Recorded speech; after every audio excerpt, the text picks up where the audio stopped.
Hello everyone. देखिए, पीछे हम लोग वेक्टर्स के बारे में बहुत कुछ बातें शेयर कर चुके हैं। अब मैं एक बार दोबारा से फिर से उन्हीं चीज़ों के ऊपर जा रहा हूँ। जैसे एक तो आ गया पोजीशन वेक्टर और डिस्प्लेसमेंट वेक्टर। पोजीशन वेक्टर, जैसा आपको पता है कि पोजीशन वेक्टर क्या होता है। पोजीशन वेक्टर एक ऐसा वेक्टर होता है जो किसी भी पॉइंट की पोजीशन ओरिजिन के रेस्पेक्ट में कंप्लीटली उसके बारे में हमें बताता हो। जैसे ये कोई भी पॉइंट है, P point, X Y Z,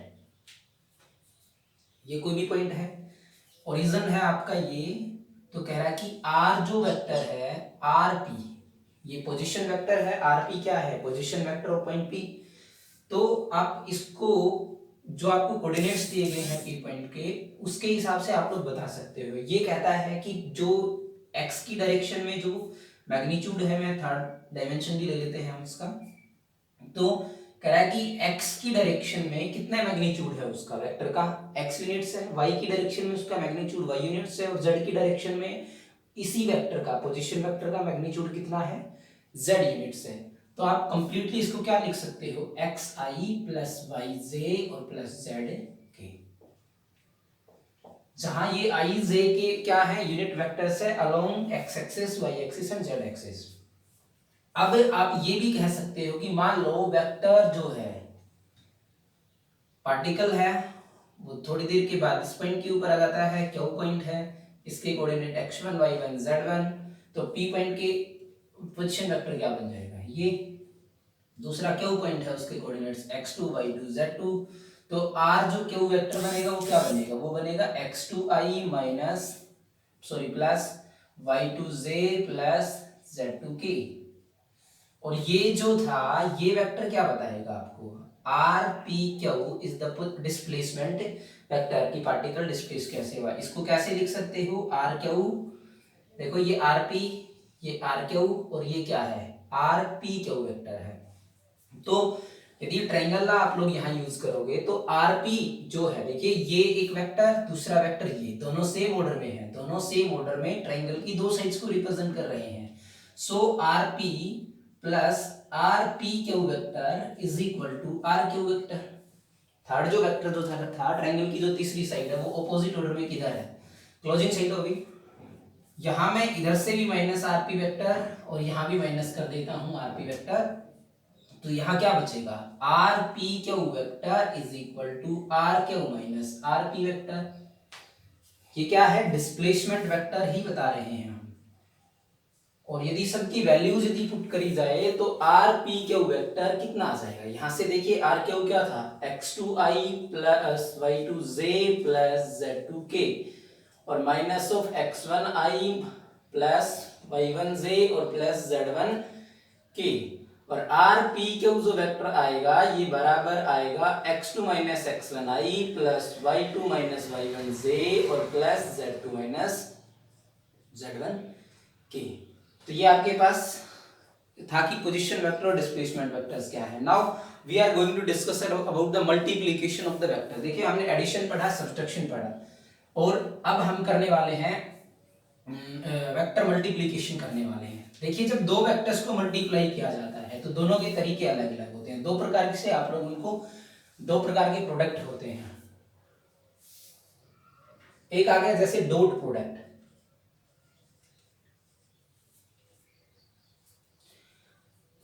dot product को आप, प्रोडक्ट मतलब मल्टीप्लिकेशन, इसको स्केलर प्रोडक्ट भी कहते हैं। और क्यों कहते हैं, क्योंकि जो डॉट प्रोडक्ट का जो रिजल्ट आता है उसका नेचर स्केलर होता है, जो फाइनली जो आएगा वो स्केलर है। रिप्रेजेंट कैसे करोगे आप लोग, consider that A and B are two vectors, A और बी दो वेक्टर्स हैं, then product of these two vectors is represented as A dot B, बराबर होगा A B cos of theta. Theta क्या है, angle between A and B.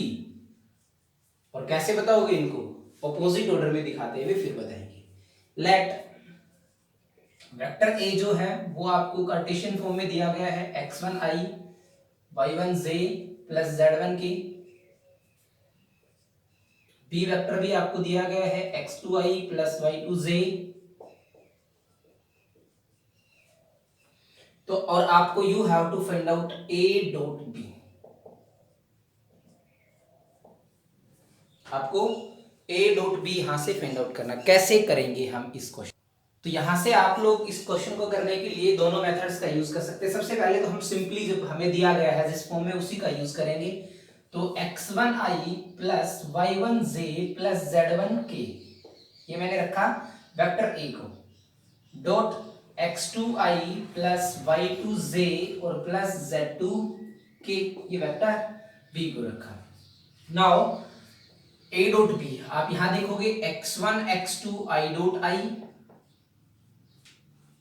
Plus x1 y2 i dot j plus उसको multiply करेंगे x1 z2 i dot k plus, अब इसको इन तीनों के साथ मल्टीप्लाई कर रहे हैं, y1 x2 j dot i plus y1 y2 j dot j, आगे प्लस आ जाएगा, y1 को z2 के साथ मल्टीप्लाई करा, y1 z2 j dot k, next z1 x2 k dot i plus z1 y2 k dot j और plus z1 z2 k dot k। देखिए dot का आपको रिप्रेजेंट यहां सिर्फ डॉट से ही करना है। तो यहां देखिए मैं सबसे पहले चेक कर लेते हैं i डॉट i किसके बराबर होगा। देखिए i है क्या, ये यूनिट वेक्टर है अलोंग x एक्सिस, ये क्या है यूनिट वेक्टर है अलोंग x एक्सिस। तो दोनों का मैग्नीट्यूड हम क्या करते हैं, we simply use this formula, हम इसको यूज करेंगे। तो वेक्टर जो एक ए वेक्टर था उसका मैग्नीट्यूड कितना है 1, दूसरा वेक्टर है इसका मैग्नीट्यूड भी कितना है 1, और cos of angle between these to, तो क्या आप बता सकते हैं इन दोनों के बीच में एंगल कितना होगा? एंगल देखिए ये क्या है यूनिट वेक्टर अलोंग x, ये क्या है यूनिट वेक्टर अलोंग x, तो एंगल तो बनेगा ही नहीं क्योंकि दोनों की डायरेक्शन किसके अलोंग है, x एक्सिस के अलोंग है। So theta between these two vectors is equals to 0, तो यहां cos ऑफ 0, cos 0 की वैल्यू भी 1, 1 into 1 into 1 1। Similarly z dot j, j भी यूनिट वेक्टर्स थे, मैग्नीट्यूड 1 था, दोनों y के अलोंग थे, cos 0 हो जाएगा 1 and k dot k is equal to 1। तो ये तीनों का जो प्रोडक्ट होगा वो किसके बराबर होगा, वो यूनिटी के बराबर होगा। यदि आप i डॉट j लेते हो तो देखिए जी ये क्या है, ये यूनिट वेक्टर है, और ये क्या है, ये भी यूनिट वेक्टर है, लेकिन यूनिट वेक्टर है तो मैग्नीट्यूड दोनों के 1 into 1 a into b, a b cos of theta, a into b cos of theta। देखिए अब देखो i unit vector along x axis, j unit vector along y axis, दोनों में एंगल कितना बना 90, cos of 90, cos 90 0, सारी चीजें 0। इसी प्रकार से i डॉट k भी क्या होगा z एक्सिस के अलोंग, उनमें भी देखिए z एक्सिस ये है, ये k की डायरेक्शन होगी, i और k में भी एंगल कितना 90, j और k में भी एंगल कितना 90, i और j में भी एंगल कितना 90। तो बाकी इन तीनों को छोड़ के सभी क्या हो जाएंगे, सभी के बीच में एंगल कितना बनेगा 90, i डॉट j भी 90 बनेगा, दोनों के बीच में i और k के बीच में भी, j और i के बीच में भी, j और j के बीच में नहीं बनेगा 0 बनेगा, j और k के बीच में, k और i के बीच में, k और j के बीच में क्या बनेगा 90। तो सब क्या हो जाएंगे 0 0 0 0 0 0 और 0। तो आपका प्रोडक्ट कितना बचा a डॉट b सीधा जाएगा, ये कितना है 1, ये कितना है 1 और ये भी कितना है 1। तो x1 x2 plus y1 y2 plus z1 z2, कोई भी i j k नहीं आया, मतलब प्रोडक्ट कैसा है स्केलर, कोई वेक्टर नहीं है, वेक्टर होता तो इसके साथ i j की मतलब जो डायरेक्शंस थी वो भी इसके साथ होती। क्लियर? तो आपको देखिए जब भी एंगल, देख एक चीज तो पता चल गया कि जब 90 डिग्री पे दो वेक्टर्स लगेंगे तो दोनों का डॉट प्रोडक्ट क्या होगा 0 होगा, और जब वो 0 डिग्री पे पैरेलल हुए दो वेक्टर्स तो दोनों का डॉट प्रोडक्ट मैक्सिमम होगा, यहाँ मिनिमम उस केस में मैक्सिमम। तो ये आप फॉर्मूला ध्यान रखें कि a डॉट b किसके बराबर है। जब भी आपको कोई क्वेश्चन मिले कि you have to find out angle between the two vectors, then you will use the dot product in that case. Clear? तो ये आ गया आपका डॉट प्रोडक्ट है जो उसके बारे में। अब डॉट प्रोडक्ट से जुड़ी कुछ बातें हैं कि क्या डॉट प्रोडक्ट एसोसिएटिव होता है, डिस्ट्रीब्यूटिव होता है, कम्यूटेटिव होता है। तो यहाँ डॉट प्रोडक्ट के केस में आप लोग क्या क्या चीजें लिख सकते हो, डायरेक्टली आप लोग उनको यूज कर सकते हो। तो देखिए एक तो डॉट प्रोडक्ट जो होता है ए डॉट बी जो होगा वो बी डॉट ए के बराबर होगा, कोई दिक्कत नहीं है। ये ए बी कोस थीटा है, ये बी ए कोस थीटा, बात तो कोई है ही नहीं, क्योंकि बी ए और ए बी यहाँ सिर्फ मैग्नीट्यूड को रिप्रेजेंट किया। आप 2 गुणा 3 करो चाहे 3 गुणा 2 करो स्केलर फॉर्म में कोई दिक्कत नहीं आएगी। डॉट प्रोडक्ट डिस्ट्रीब्यूटिव होता है और मल्टीप्लीकेशन जैसे ये आपने लिखा, आप लोग इसको लिख सकते हो ए डॉट बी और plus B A dot C, A से मल्टीप्लाई करें ना ए डॉट सी। आप A dot B dot C है मतलब पहले बी और सी का डॉट प्रोडक्ट, उसका प्रोडक्ट किसके साथ, ए के साथ, इसको लिख सकते हैं। और ए डॉट बी का प्रोडक्ट पहले करके फिर उसके साथ कर लो, कोई दिक्कत नहीं आएगी इसमें। मतलब आप पहले बी और सी का प्रोडक्ट करते हो फिर उसके बाद सी का प्रोडक्ट करते हो ए के साथ उनका। अब यहाँ इसमें क्या किया आपने, ए और बी का प्रोडक्ट किया फिर उसको सी के साथ मल्टीप्लाई किया तो भी कोई बात नहीं है। तो और जब आप मैग्नीट्यूड फॉर्म में लिखते हो तो जैसे ए डॉट ए है, ये किसके बराबर होगा, A magnitude cos of 0 because both are same vectors so angle between them is equal to 0, cos 0 1 A square. तो ए डॉट ए किसके बराबर आ जाएगा, ए स्क्वायर के बराबर। तो ये था आपका डॉट प्रोडक्ट के बारे में था। अभी दूसरा जो प्रोडक्ट है उसको वेक्टर प्रोडक्ट भी बोलते हैं और उसका नाम है क्रॉस प्रोडक्ट है। तो क्रॉस प्रोडक्ट जो होता है जितनी भी वेक्टर क्वांटिटीज प्रोडक्ट का रिजल्ट होंगी उनके लिए आप लोग यूज करने वाले हो उसको। तो क्रॉस प्रोडक्ट थोड़ा सा इससे आपको डिफरेंट लगेगा। रिप्रेजेंट देखिए ए क्रॉस बी, अब एक बात तो क्लियर हो जानी चाहिए, ए डॉट बी कुछ अलग आएगा और ए क्रॉस बी कुछ अलग आएगा। स्केलर्स के लिए के केस में हम 2 into 3 ऐसे लिखो और चाहे 2 into 3 ऐसे लिखो कोई फर्क नहीं पड़ता है, लेकिन वेक्टर्स में पड़ेगा, आपके लिखने से भी पड़ेगा। मतलब आप यहां कुछ ये यदि ये साइन यूज करते हो क्रॉस का, उसका मतलब कुछ अलग निकाला जाएगा और ये साइन यदि यूज करते हो तो आपका मतलब अलग निकलेगा। ए क्रॉस बी किसके बराबर है, वेक्टर ए और magnitude of vector A and magnitude of vector B sine of theta और साथ में एन कैप। देखो डिफरेंस क्या है, कोस की जगह साइन आया और साथ में एन कैप। एन कैप क्या है, एन कैप यूनिट वेक्टर है और यूनिट वेक्टर क्या बताता है, ये जी डायरेक्शन बताता है। और किसकी डायरेक्शन बताएगा, ये प्रोडक्ट की, ए क्रॉस बी। तो जी ए क्रॉस बी की डायरेक्शन तो बताएगा, लेकिन how can we find out N cap, कैसे निकालेंगे हम, तो उसके लिए you have to use right hand thumb rule. Right hand thumb rule बोल दो या फिर स्क्रू रूल बोल देते हो। कैसे, let A and B are two coplanar vectors, A B, this is theta between them. आपको डायरेक्शन बतानी है ए क्रॉस बी की, ए क्रॉस बी की। राइट हैंड लो, अंगूठे को स्ट्रेच करो, कर्लिंग डायरेक्शन फिंगर्स की, हर केस में एक ही होगी, कभी भी इधर नहीं जा सकती है। तो ये कर्लिंग डायरेक्शन है फिंगर्स की। तो जो आप ए क्रॉस बी बताते हो तो कर्ल करो ए से बी की तरफ। तो ए से बी की तरफ मैं कर्ल कर रहा हूं, ध्यान दे, स्ट्रेच कर लिया अंगूठा और मैं ए से बी की तरफ कर रहा हूं। अंगूठा किधर पॉइंट करता है, perpendicularly inwards the black board. तो इसकी डायरेक्शन क्या होगी, है परपेंडिकुलरली इनवर्ड्स। क्लियर। यदि आपने यहां एक्सिस मानते हो आप लोग, एक एक्सिस आपका मतलब ये जो एक्सिस है एक्स एक्सिस वाई एक्सिस, तो जेड एक्सिस आपका कैसे होगा, इसके आर पार होगा या नहीं होगा। और आपके प्रोडक्ट की डायरेक्शन किधर आई है, अंदर की तरफ, मतलब अलोंग जेड एक्सिस आ गई, अलोंग जेड एक्सिस। तो ये था एक सिंपल सा क्वेश्चन था। अच्छा डिफरेंस क्या है, डिफरेंस ये है कि यदि आप लोग if you want to find out direction of A B cross A, तो ध्यान दें बी क्रॉस ए की डायरेक्शन देखो, अब की बार आई थी इनवर्स जेड एक्सिस के अलोंग, अब की बार आपको निकालो B cross A. Stretch thumb of your right hand, now you how to curl your fingers from B to A. In the previous case, we curl the fingers from A to B. Now, in this case, we will curl our fingers from B to A. Now, curl your fingers from B to A. Direction क्या आ गई? Opposite. Direction क्या है, opposite आ गई।